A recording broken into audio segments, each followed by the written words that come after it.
Learning English, a daily 30-minute program from the Voice of America. I'm Dan Friedel. And I'm Katie Weaver. This program is aimed at English learners. So we speak slowly, and we use words and phrases especially written for people learning English.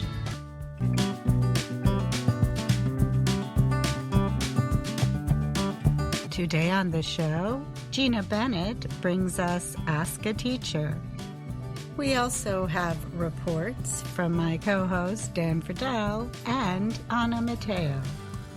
We close the show with an American story. Stay tuned for The Count and the Wedding Guest by O. Henry. But now, Arab Americans have long been a part of life in the United States. A small museum in Dearborn, Michigan, is trying to tell their stories. Called the Arab American National Museum, it has an exhibit about Joseph Hager. He was a Lebanese immigrant who founded Hager's Clothing Company in 1926. Diana Abu Ali is the museum's director. Abu Ali said he settled in Texas, and he started this pant company that was extremely successful in the 20th century. She added he also revolutionized the way that pants and clothing were mass-produced. Hager came up with the word slacks to describe pants that people would wear while relaxing. His slacks were worn by many American men, including the 36th U.S. President, Lyndon Johnson. Stories like Hager's are important to the museum's mission to show how Arab Americans have been part of American life since the late 19th century. We communicate the American narrative in the voices of Arab Americans. They express their experiences in their own words, Abu Ali said. This provides people with a more authentic and real representation of what it means to be Arab American. The museum attempts to share the Arab American experience, including the path to America, home and work life, and service in the U.S. Armed Forces. The offerings include an exhibit about the hundreds of Syrian and Lebanese immigrants in North Dakota between 1890 and World War I. Thousands of their descendants still live in the North Central state today. Another exhibit includes lists of Arab American passengers on the Titanic, which sank in 1912. The museum also tries to change religious misunderstandings. Half of the Arab American community is Christian, Abu Ali said. And in fact, the earlier immigrants, who came in the late 19th century, early 20th century, were predominantly Christian. A wall of fame shows other well-known Arab Americans. They include reporter Helen Thomas, known as the first woman to end a White House press conference by saying, "Thank you, Mr. President." Others are actress Kathy Najimy, former U.S. Secretary of Health and Human Services Donna Shalala, and Candace Lightner, who founded Mothers Against Drunk Driving in 1980. Stories of Arab immigrants are often misunderstood among Americans. Jasmine Houamdeh is the Director of Arts and Culture at the American Arab Anti-Discrimination Committee. She said people often think of the angry Arab, the terrorist Arab, or are afraid of the Arab that comes from abroad. Another harmful idea, she said, is the oppressed Arab woman. The museum tries to correct these false narratives about Arab Americans. But, Abu Ali said, the museum also tries to present Arab Americans as ourselves. Although Arab Americans come from 22 countries, from Northern Africa to Western Asia, she said once they settle in the U.S., they become as American as they are Arab. I'm Ana Mateo.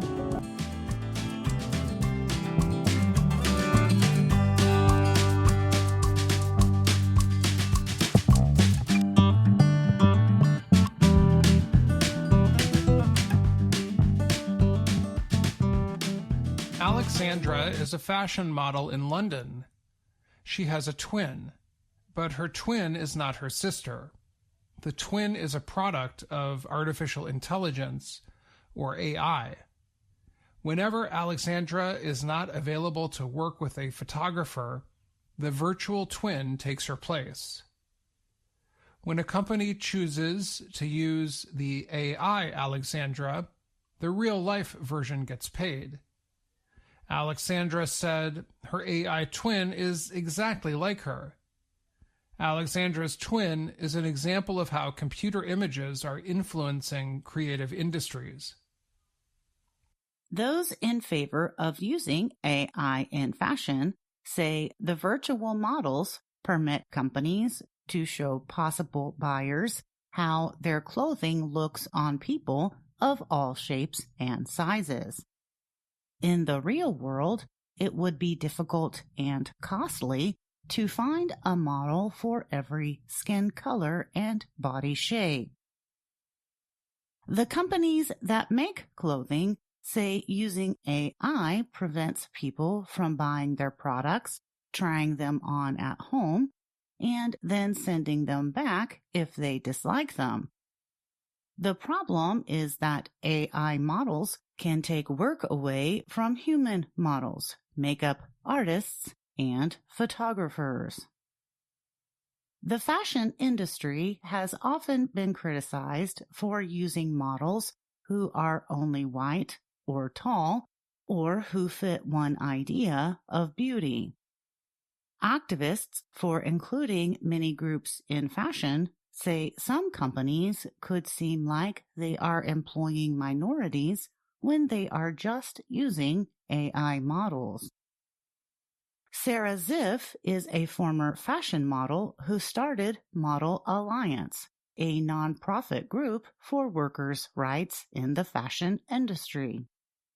Ziff said the use of AI shows there is a difference between the industry's words and its actions.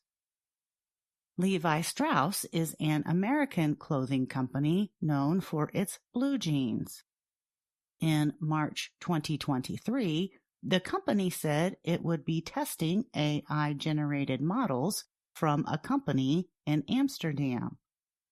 The aim was to show how its clothing fit people of all sizes. But after criticism, the company said it would not reduce its use of human models. Levi Strauss said it would not substitute AI for action toward its diversity, equity, and inclusion goals. The Associated Press, AP, recently asked some clothing businesses to state their position on the use of AI models. AP asked Target, Kohl's, Neiman Marcus, Walmart, and Macy's. It also asked international companies Temu, Shine, and H&M. Some chose not to answer. Others said they do not use AI models. Walmart said it does not use AI models, but suppliers may have a different approach to photography.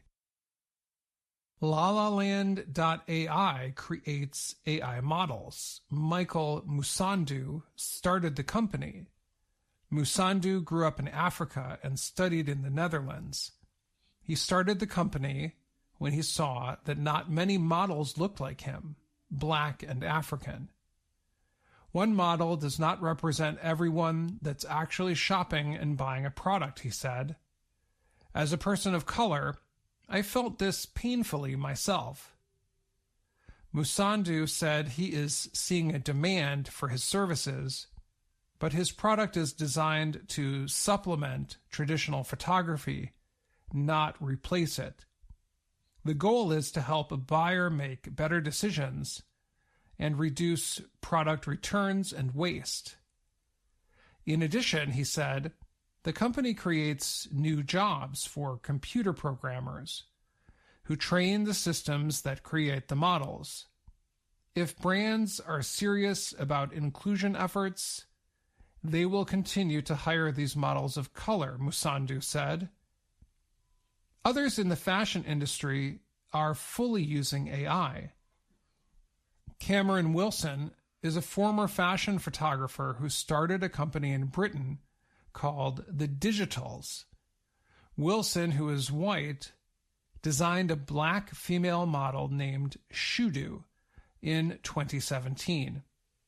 Wilson was criticized for creating a black model, but Shudu was used in jobs for companies like Louis Vuitton and BMW. It also helped the human model Alexandra. She has worked in fashion shows as a real-life version of the AI model. Alexandra said she is proud of her work that has come from the digitals. The future generations can look back at and be like, these are the pioneers, she said. Other models are not feeling so good about AI. Eve Edmond works as a fit model. She tries on clothes for companies who want to see how their designs fit a real person. She worries that the AI modeling companies are using images and videos of real people to train their systems. She calls that a violation because humans are not being paid for their part in the technology. Edmund said she was called for a photo session, but there were no new clothes. She was asked to move her body in certain ways and walk for a recording. The client said it was research. Edmund said she felt swindled. Unlike film actors and writers who went on strike to protest the use of AI without a legal agreement, there are no similar labor groups for models. Ziff of Model Alliance is pushing for labor laws for fashion workers. The state of New York is working on the Fashion Workers Act. The law would include laws related to models who are used in AI. A model would need to give written permission to a company that planned to use AI to create a computer image of the model. The contract would show the pay rate and the length of time that the replica could be used. For AI and the fashion business, it is still early. Ziff compared it to a time of lawlessness in the early American West. Alexandra said she believes AI is helping her career with the right rules.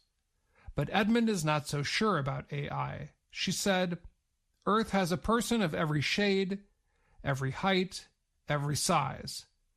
Why not find that person and compensate that person? I'm Dan Friedel. And I'm Gina Bennett.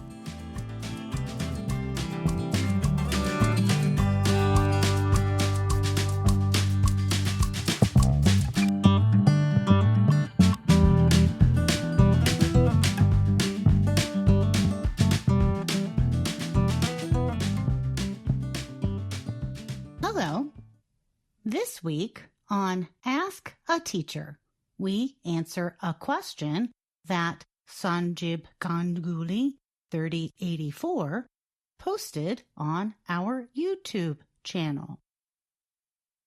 Ma'am, which of the following sentences is grammatically correct?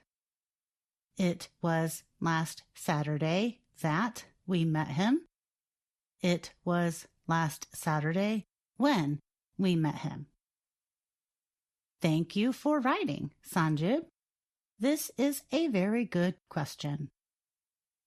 We talked about relative pronouns in an earlier everyday grammar article.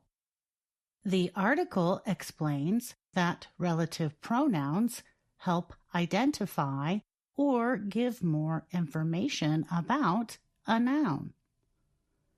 English has many relative pronouns. Most relative pronouns are the same as question words. Who, which, whose, whom, where, when, and why. That is also a relative pronoun. Often, there is more than one grammatically acceptable relative pronoun. For example, we can say, I have more friends who are boys. This is something which everyone knows. Or, I have more friends that are boys. This is something that everyone knows. All the sentences are grammatically correct. Usually, choosing the best pronoun depends on the usage. In spoken English, we use that more often than other relative pronouns. In academic written English, we use which more often than other relative pronouns. In news writing, we use which and who the most. Sanjib, you asked about that or when. We do not use when as a relative pronoun very often. We sometimes use when with expressions of time. For example, there are a lot of times when we disagree. But more often, we do not use a relative pronoun. There are a lot of times we disagree. So, either of your sentences is grammatically correct. But most of the time in English, we would use that in your sentence, especially if it were spoken. We hope this explanation has helped you, Sanjib. Do you have a question about American English? Send us an email at learningenglish@voanews.com. And that's Ask a Teacher. I'm Gina Bennett.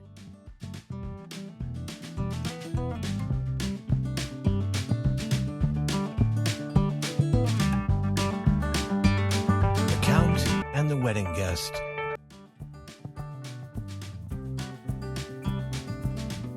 Andy Donovan had his dinner each evening in the house on 2nd Avenue, where he lived in a furnished room.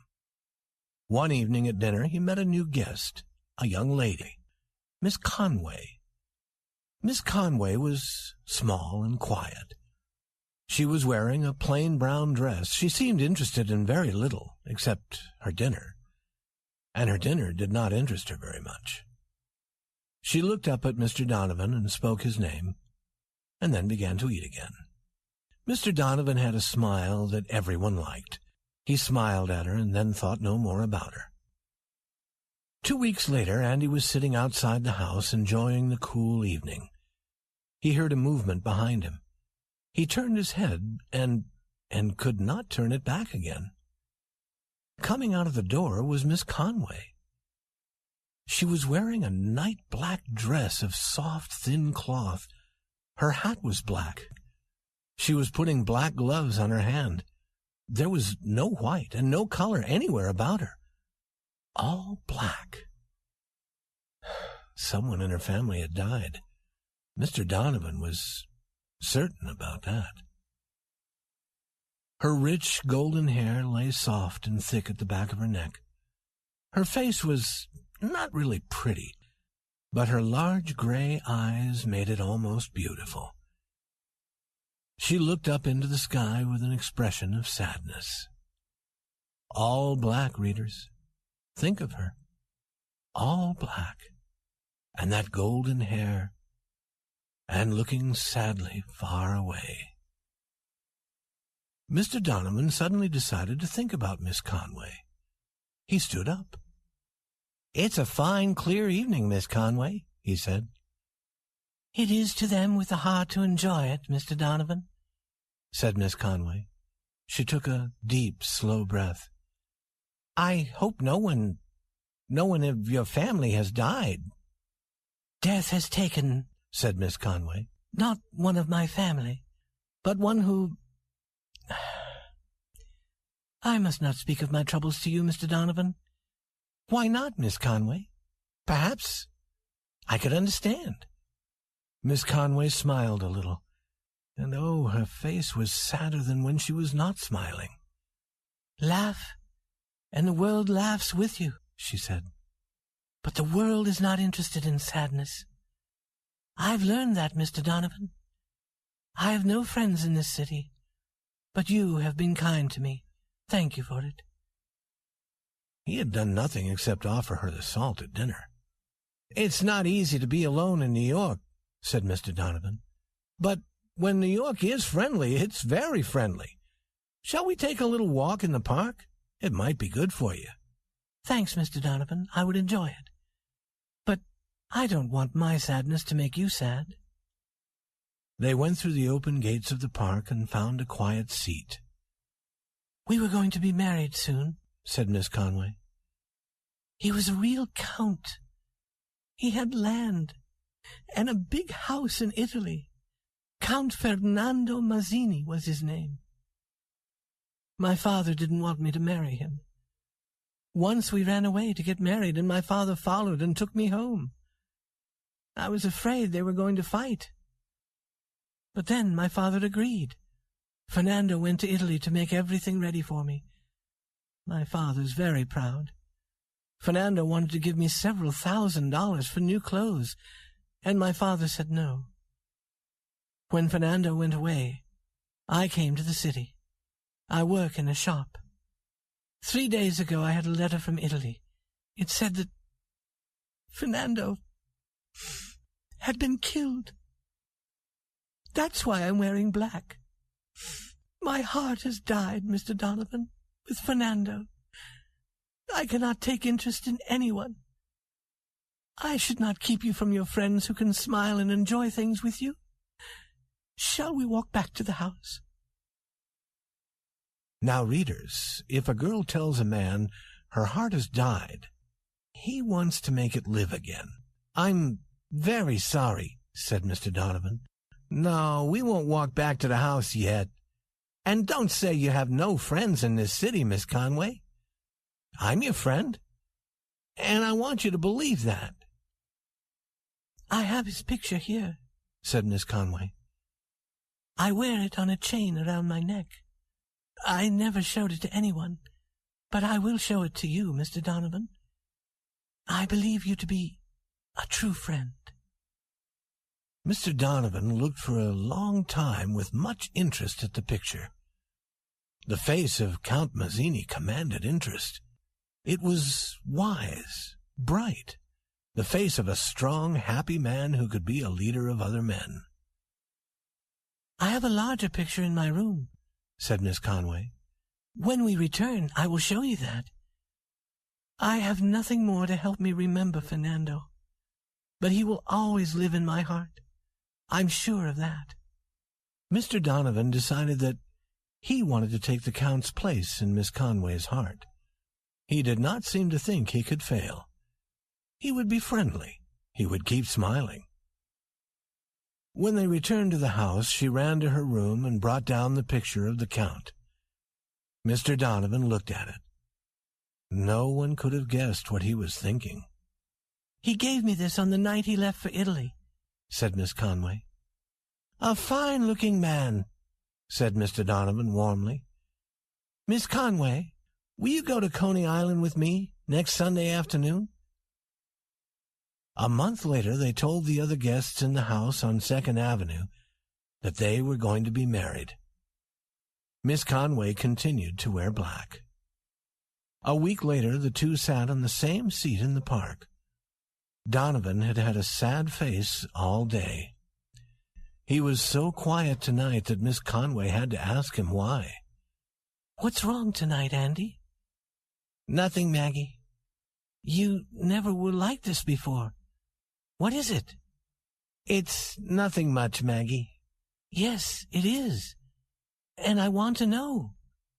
Is it some other girl? Why don't you go to her if you want her? Take your arm away." "I will tell you then," said Andy wisely, "but you will not understand. Have you heard about Mike Sullivan? Everyone calls him Big Mike Sullivan." "I've never heard about him," said Maggie. "Who is he?" "He is the most important man in New York. He is a mile high and as broad as the East River. If you say anything bad about Big Mike, 1,000,000 men will be ready to fight you. Big Mike is a friend of mine. I am only a little man, but Mike is as good a friend to a little man as he is to a big man. I met him today by chance, and what do you think he did? He came up to me to shake my hand. I told him I was going to be married in 2 weeks. 'Andy,' says he, 'I will come to the wedding.' That is what he said to me, and he always does what he says. You don't understand it, Maggie, but I want to have Big Mike Sullivan at our wedding. It would make me very proud." "Then why don't you ask him to come?" said Maggie. "There's a reason why I can't," said Andy sadly. "Don't ask me the reason, for I can't tell you." "But can't you smile at me?" said Maggie.